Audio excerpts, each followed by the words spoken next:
Foi sofrido, foi no drama dos pênaltis, mas o Atlético está classificado para as oitavas de final da Copa do Brasil. O que deu errado na estratégia inicial do técnico Paulo Turra e por que eu considero que essa partida diante da equipe alagoana pela Copa do Brasil precisa servir de lição para o treinador atleticano para a sequência da temporada? Tudo isso a partir de agora aqui no De Olho no Jogo.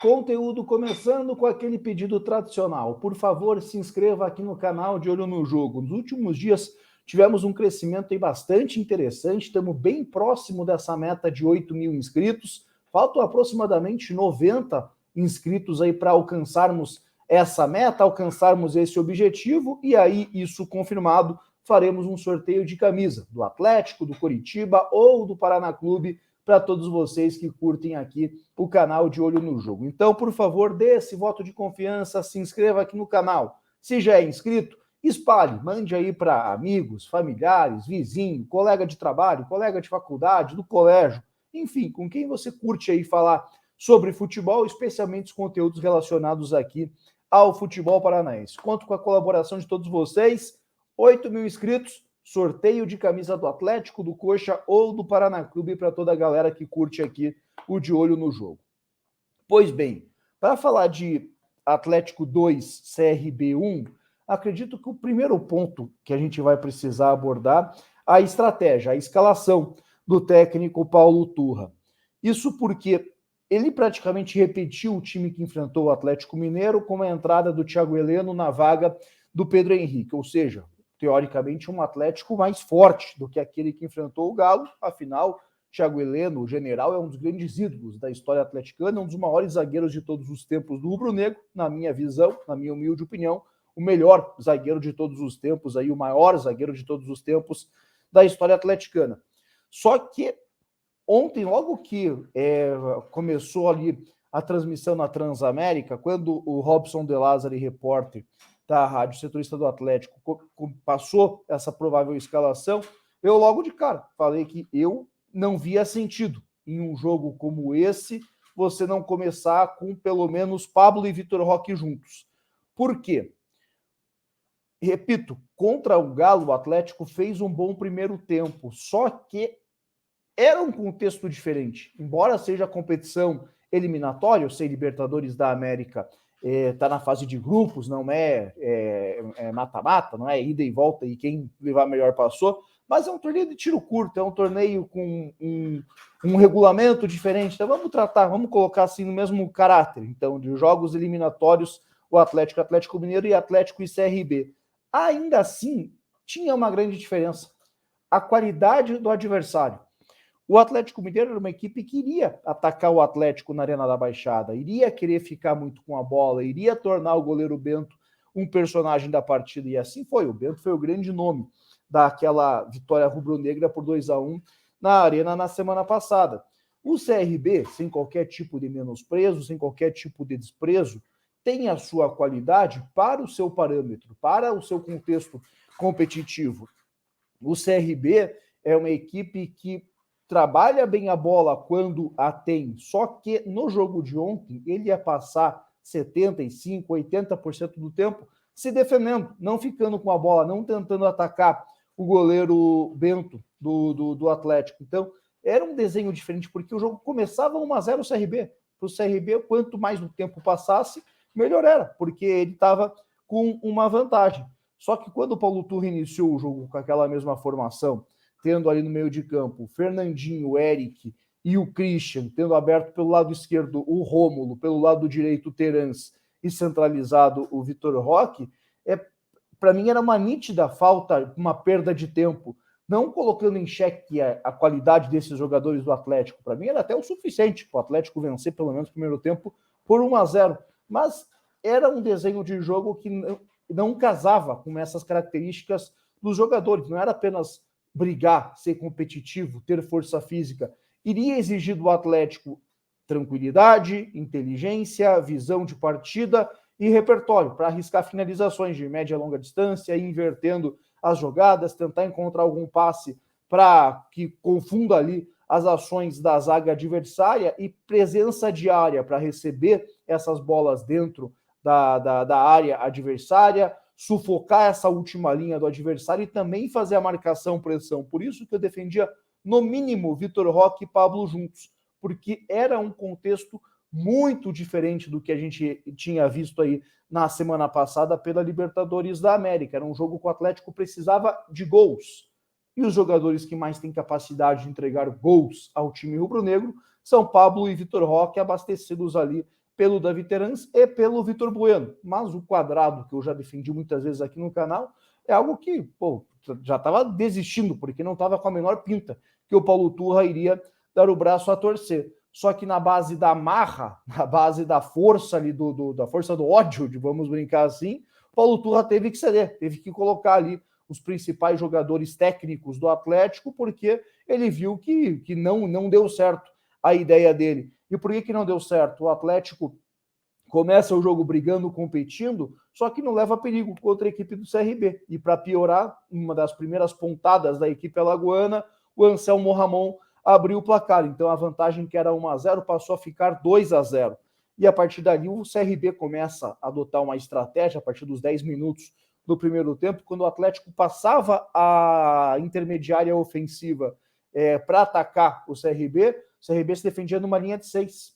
Então o Atlético tinha dificuldade para conseguir chegar à área adversária, caía na tentação do quê? Levanta a bola para a área. Só que esses levantamentos eram muito da intermediária, 90% dos levantamentos foram da intermediária ofensiva, não era aqueles cruzamentos que o atleta lateral, o Kelvin, o Pedrinho iam até a linha de fundo. Então o Atlético fazia a saída de 3, Fernandinho recuava na altura do Thiago Heleno e do Zé Ivaldo, liberdade ao Kelvin pela direita, liberdade ao Pedrinho pela esquerda, Terans fazia o movimento de ficar por dentro, o Rômulo se aproximava do Vitor Roque e assim estava distribuído o Atlético, tendo o Christian e o Eric centralizados. Só que quando começa a linha de 6, não conseguia furar o bloqueio do time alagoano. Então, era chuveirinho para a área, bola cruzada para a área de qualquer canto, e a zaga do CRB cortando absolutamente tudo. E aí, além da questão do posicionamento, né, dos jogadores do Atlético na hora do cruzamento, tinha também a questão da distribuição na área, porque ou ficava só o Vitor Roque contra 5, 6 jogadores alagoanos, ou Vitor Roque, Rômulo, Terans, mas todos muito dispersos, não causava aquela muvuca ali na área, não tinha volume dentro da área adversária. E para piorar, nos contra-ataques o CRB era perigoso. Em lance de bola parada, chegou a colocar uma bola na trave do goleiro Bento, teve uma finalização de fora da área que o Bento precisou defender, teve outra finalização do João Paulo, que a bola passou muito perto, e até que aos 40 minutos o CRB marca o segundo gol ali na arena, abrindo 3-0 no agregado, outro gol do Anselmo Ramon. Nesse momento o estádio vai à loucura, vaiando, xingando o técnico Paulo Turra, e ele dá o braço a torcer, chama ali Vitor Bueno e Pablo para entrar ainda na etapa inicial. E aí os deuses do futebol estavam ao lado atleticano. O VAR, além do técnico rubro-negro ter dado o braço a torcer, o VAR ali apontou posição irregular no ataque do time alagoano, invalidando o gol. Então, continuava 1-0 e o Atlético tendo em campo já no fim do primeiro tempo os seus jogadores mais técnicos, os jogadores mais capacitados, com Vitor Bueno entrando na vaga do Eric e o Pablo na vaga do Christian. E como que o técnico Paulo Turra passou a desenhar a equipe? Ele mantinha, quando estava com uma bola, foi, sei lá, 75%, 80% do jogo Atlético com a posse de bola, Zé Ivaldo, Thiago Heleno e Fernandinho fazendo a saída de bola, o Fernandinho mais pelo lado esquerdo, o Zé pelo lado direito, liberdade ao Kelvin e ao Pedrinho, tendo Terans e Vitor Bueno por dentro, para pensar ali o jogo, e aí o Pablo mais aberto pela direita, o Vitor Roque centralizado e o Rômulo aberto pela esquerda.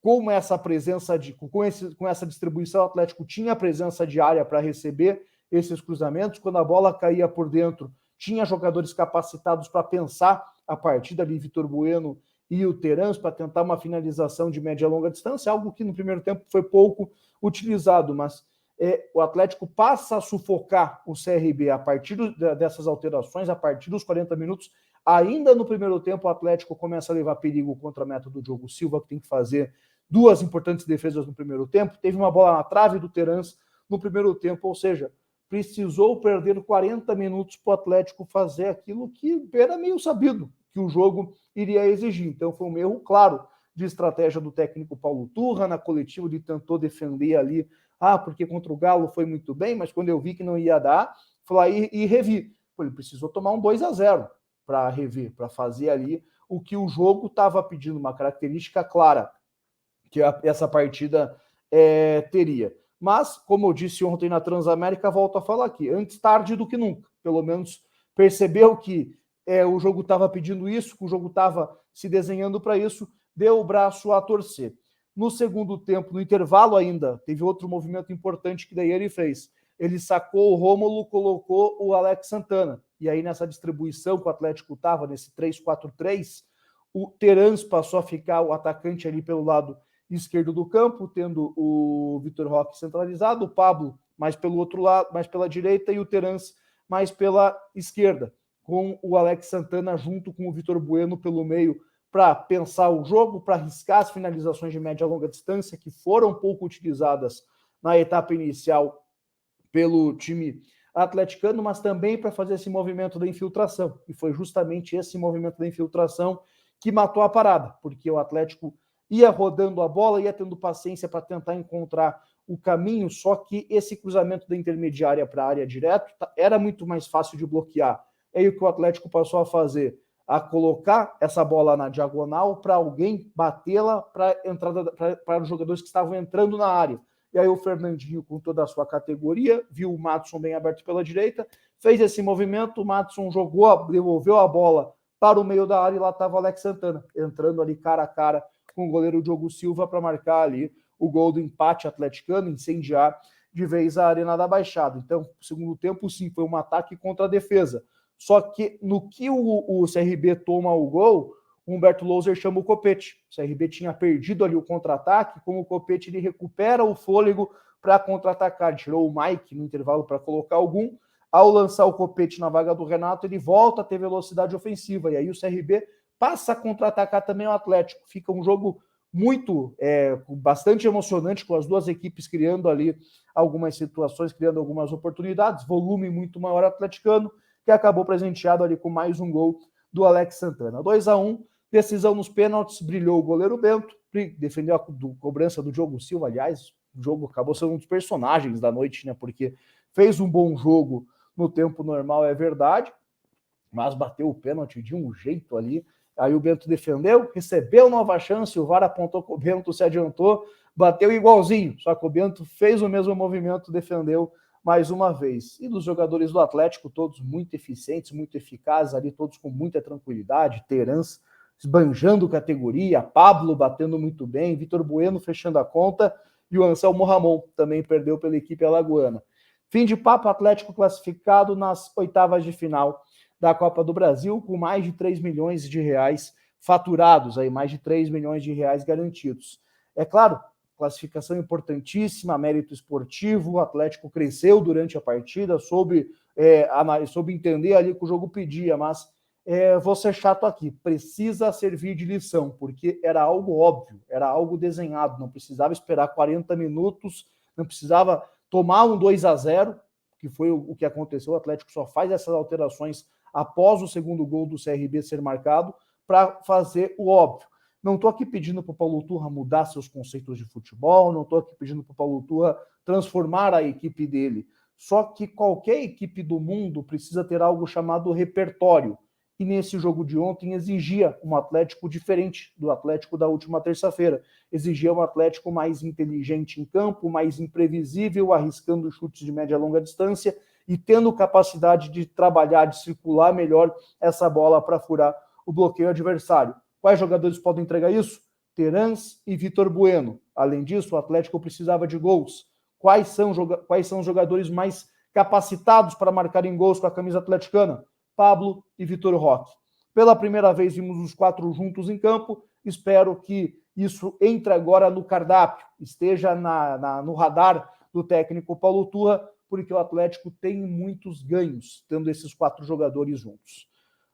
agora quero saber de vocês, como que vocês analisaram a classificação atleticana nos pênaltis, concordam comigo que tem que servir de lição, tem que servir de alerta para o técnico Paulo Turra, tem que aumentar esse repertório da equipe atleticana, ou estou exagerando? O importante é que ele observou ainda durante o primeiro tempo, foi o suficiente para o Atlético correr atrás do prejuízo, buscar a vaga da classificação para as oitavas de final. Comente livremente aqui na caixa de comentários, deixem o like, é muito importante para o YouTube, recomendando os conteúdos do De Olho no Jogo cada vez para um número maior de pessoas, para alcançarmos essa meta de 8 mil inscritos nos próximos dias. Além disso, KTO.com, acesse lá, faça o seu registro, use o cupom De Olho, tudo junto, tudo maiúsculo, você ganha 20% de bônus.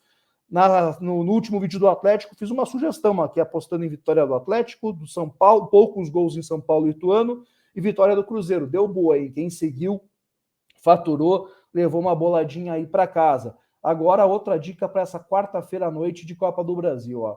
Mais de 2 gols do Flamengo, vitória do Palmeiras e vitória do Corinthians. Tá pagando 2,82 para 1.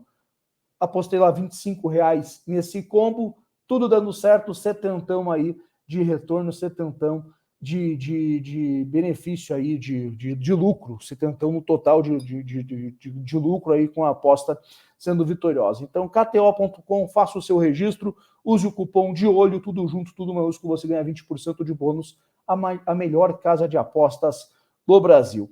Amanhã pela manhã, conteúdo sobre Sport Coritiba. Será que o Coxa conseguirá avançar de fase na Copa do Brasil? Será a resenha de amanhã aqui no De Olho no Jogo. Um abraço a todos e até mais.